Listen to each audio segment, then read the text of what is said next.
Hello दोस्तों, स्वागत है आपका हमारे यूट्यूब चैनल स्टडी क्लास में। तो बच्चों, आज का टॉपिक आप सभी के लिए बहुत ही वेरी मोस्ट इम्पोर्टेंट होने वाला है।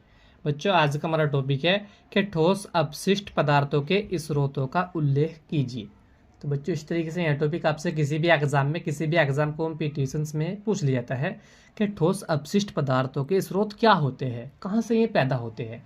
तो हम आपको बहुत ही सिंपल सी भाषा में समझाएंगे बच्चों आपको कि ठोस अपशिष्ट पदार्थ कहाँ कहाँ से निकलते हैं, कहाँ कहाँ से इनके स्रोत पाए जाते हैं।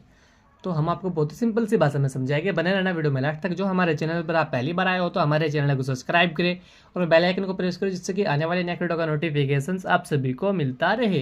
तो देखिए बच्चों, ठोस अपशिष्ट पदार्थों के स्रोत, इसमें सबसे पहला स्रोत देखिए बच्चों, घरेलू अपशिष्ट पदार्थ, यानी कि जो घरों के अंदर से ठोस अपशिष्ट पदार्थ निकलते हैं में क्या होते हैं। तो सबसे पहले आपको हेडिंग डालनी है घरेलू अपशिष्ट पदार्थ। इसमें देखिएगा लिखना किस तरीके से आपको, घरों में प्रतिदिन ब्रेड, मक्खन, जैम, चिप्स, घी, तेल, कॉस्मेटिक के सामान प्रयोग में लाए जाते हैं, अतः इनके प्लास्टिक, पॉलिथीन, गत्ते तथा टीन के खाली पैक अपशिष्ट पदार्थ का स्रोत बन जाते हैं। तो बच्चों, घरों से कौन कौन से ठोस अपशिष्ट पदार्थ निकलते हैं। तो बच्चों, हम घरों में क्या करते हैं, प्रतिदिन ब्रेड, मक्खन, जेम्स, चिप्स, घी, तेल और कॉस्मेटिक के सामान प्रयोग में लाए जाते हैं। और इनके बच्चों, इनके जैसे कि हम ब्रेड लाए, उसकी पॉलिथीन जो होती है में ठोस अपशिष्ट पदार्थ का हमारा क्या बनेगा, स्रोत बनेगा। टीन का तेल वगैरह होते हैं, जो भी पैक होते हैं, इनके प्लास्टिक, गत्ते, जो भी कुछ होते हैं, यह सब कुछ क्या बनते थे बच्चों, ये खाली पैकिंग की जाती है, यानी कि यही हमारे ठोस अपशिष्ट पदार्थ बन जाते हैं। ठीक है बच्चों।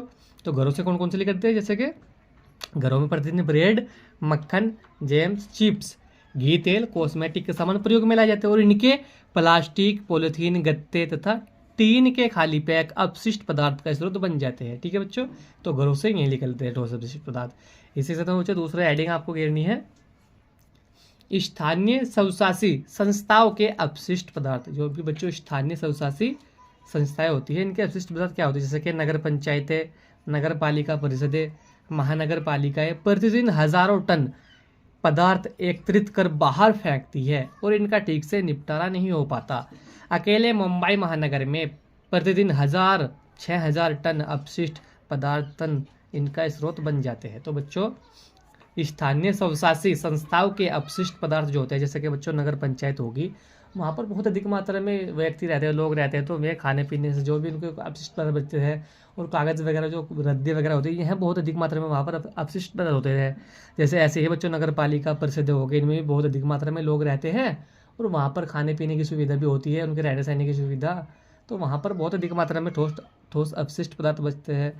महानगर पालिकाएँ होगी, इनसे क्या होता है बच्चों, हर प्रतिदिन यानी कि हर रोज हजारों टन एकमात्र क्या होता है, पदार्थ जो होते हैं वो बाहर फेंके जाते हैं और इनका ठीक से निपटारा नहीं हो पाता। अकेले मुंबई, इनके मुंबई महानगर जो होता है बच्चों, इसमें बहुत अधिक मात्रा में, यानी कि 6,000 टन, प्रति 6,000 टन के हर दिन 6,000 टन जो पदार्थ होते हैं, ये अपशिष्ट पदार्थ बनते हैं यहाँ पर मुंबई में। क्योंकि मुंबई बच्चों छकावा सिटी मुंबई है, यहाँ पर बहुत अधिक मात्रा में अपशिष्ट पदार्थ होते हैं, क्योंकि वहाँ पर बहुत अधिक मात्रा में लोग रहते हैं जाकर, वहाँ महंगाई का ज़माना है, वहाँ पर हर चीज़ पर महंगाई है, तो वहाँ पर शॉपिंग वगैरह बहुत अधिक मात्रा में होती है।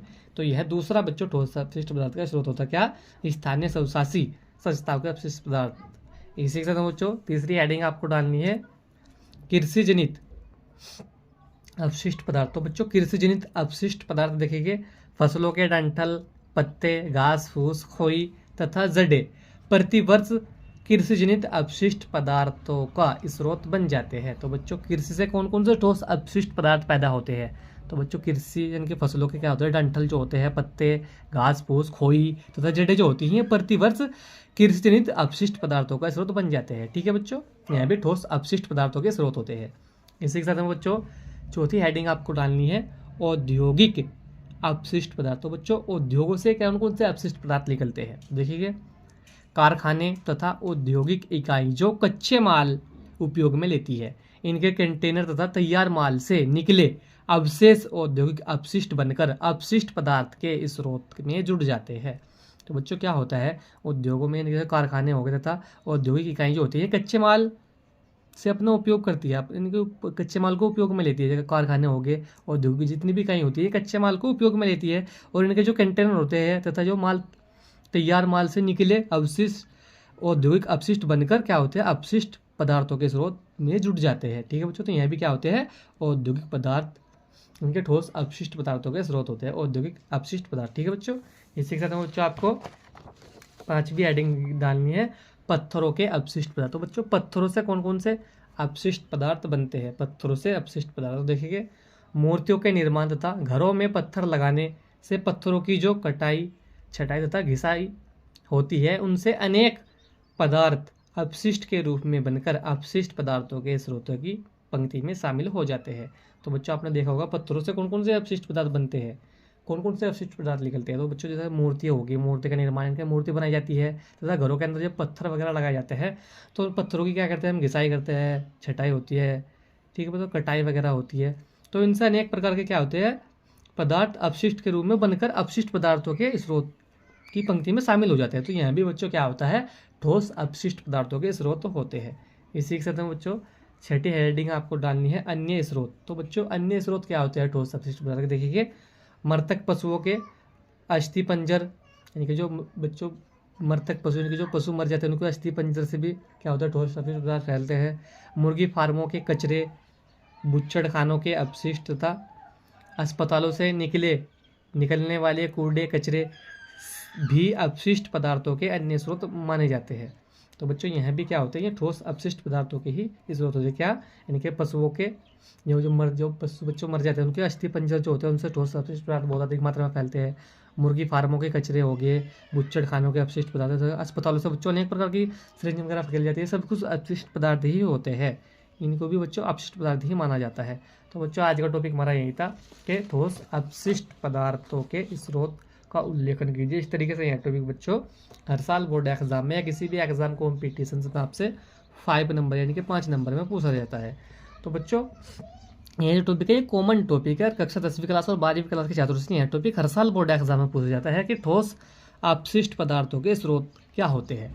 तो इस तरीके से यह टॉपिक हर साल बोर्ड एग्जाम में पूछा जाता है। तो बच्चों आशा करता हूँ आप सभी को समझ में आ चुका होगा। तो वीडियो कैसा लगा, वीडियो को लाइक कमेंट शेयर करें। मिलते हैं ऐसे ही अगली एक और नेक्स्ट वीडियो में, तब तक के लिए bye bye, have a nice day.